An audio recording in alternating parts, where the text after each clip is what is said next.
Sige na, Beshi. Pahiramin mo na ako. Beshi, walang-wala talaga ako ngayon. Yung 5,000 kayo, parang pambayad ko lang yun ng mga utang ko rin. Beshi naman.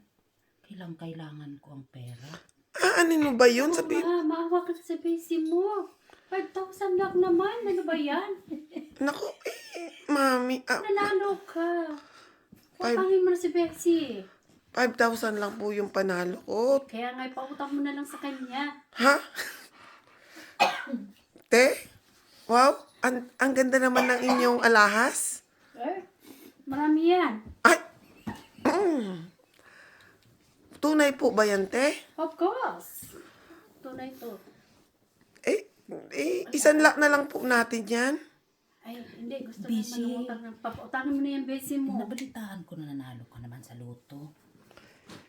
Beshi, kailangan ba mo ba ibabalik? 5,000 lang yung panalo ko sa loto. Promise, babayaran kita. Kailan? Next week. Next week? Oh, Kailangan ko in 2 weeks ang pera. Enrollment ng mga bata. promise, ibabalik ko lang, Beshi. Naku, Beshi. Sige na, Beshi. Parang awa mo na, Beshi. Aanin ba yung pera? Beshi, parang awa mo na, Beshi. Pautangin mo na ako. Ano bang gagawin mo dun sa pera, Beshi? Kailangan ko talaga ng pera, Beshi. Kanina ka pa nagmamakaawa dyan. Pautangin mo na. Ibigay mo na yung pinanalunan mo. Diyos ko Sa naman. Betsy mo. Ibig si Betsy ka pa dyan. Hindi mo naman pinapautang.